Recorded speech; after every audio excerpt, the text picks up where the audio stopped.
Hai semua, selamat datang ke sesi penerangan kita hari ini.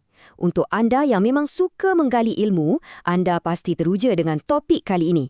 Pernah tak anda terfikir macam mana sebuah negara yang baru saja merdeka dengan kepelbagaian kaum, agama dan budaya yang cukup luar biasa, macam mana mereka duduk semeja dan reka satu identiti bersama? Memang bukan kerja mudah kan? Tapi itulah yang kita nak rungkai hari ini.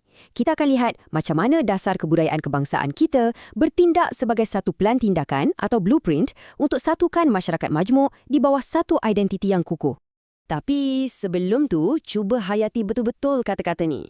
Perdana Menteri Malaysia yang kedua, Tun Abdul Razak Husin pernah menegaskan, kita mesti menggubal satu identiti bangsa dengan mengambil kira semua kaum dan agama sebagai satu bangsa yang mempunyai maruah dan martabat seperti bangsa-bangsa lain yang merdeka dan berdaulat di dunia ini.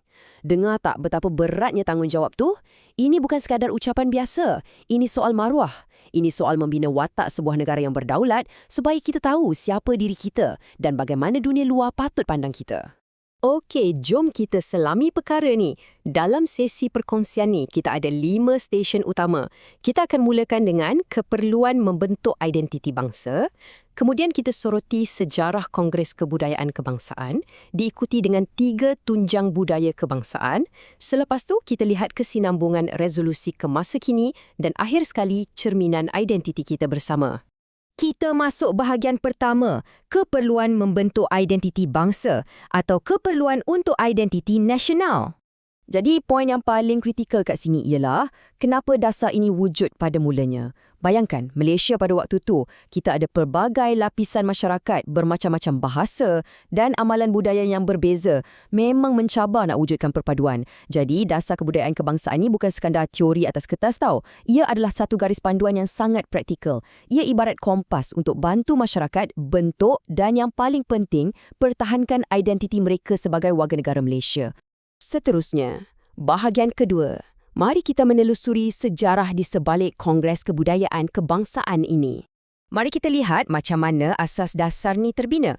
Kongres yang melahirkan dasar ini berlangsung pada tahun 1971. Tapi ceritanya tak bermula di situ saja. Sebenarnya peristiwa besar pada tahun 1971 tu adalah kesinambungan langsung daripada satu acara sebelum merdeka lagi, iaitu Kongres Rakyat atau Kongres Kebudayaan Melaya pada tahun 1956. Maknanya, idea tentang identiti budaya ni dah lama bercambar dan matang bersama dengan kemajuan negara kita sendiri.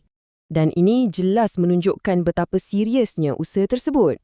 Berdasarkan catatan sejarah ni, Kongres tahun 1971 tu dirasmikan sendiri oleh Tun Abdul Razak di Universiti Malaya. Dan ia dianjurkan pula oleh Kementerian Kebudayaan, Belia dan Sukan. Jadi, ia bukan satu perbincangan kecil-kecilan.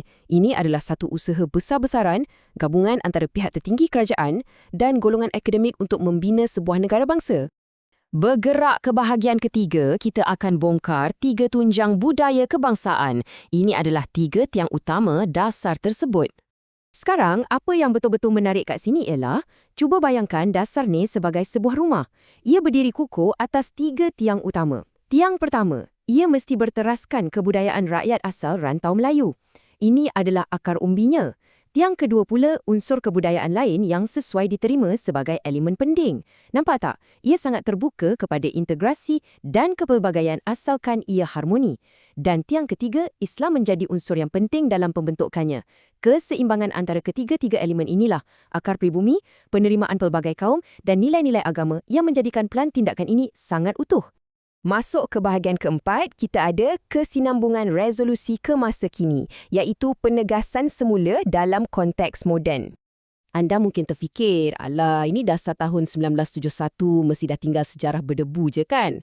Sama sekali tidak. Sebagai buktinya, pada 15 April 2017, berpuluh tahun selepas Kongres pertama, Kongres Kebudayaan Kebangsaan kali kedua telah diadakan di Universiti Kebangsaan Malaysia.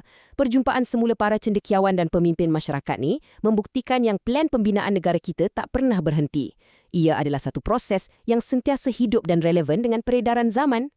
Dan di sinilah hasilnya. Kongres 2017 tu mengeluarkan 5 resolusi penting yang terus menyokong pelan asal kita. Mereka bersepakat untuk Pertama, memperkasakan kebudayaan nasional sebagai identiti bangsa. Kedua, menyemarakkan bahasa Melayu sebagai bahasa kebangsaan. Ketiga, terus mempertahankan perlembagaan persekutuan. Keempat, mengukuhkan rukun negara sebagai tiang seri. Dan kelima, menjadikan pendidikan sebagai alat utama penyatuan.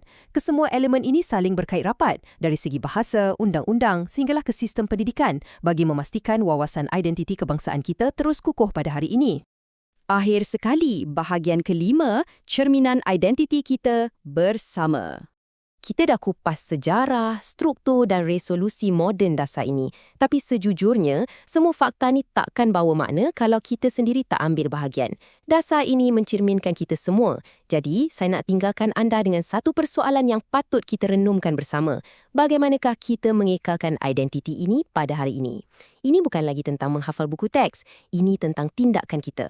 Macam mana anda secara peribadi dalam interaksi harian, bahasa yang digunakan atau rasa hormat terhadap budaya rakan sebangsa menyumbang kepada projek kebudayaan Malaysia yang agung ini? Cuba fikirkan. Terima kasih sebab luangkan masa dan meneroka topik ni bersama saya hari ini. Terus asah minda anda, kekal rasa ingin tahu dan kita jumpa lagi dalam sesi penerangan yang seterusnya.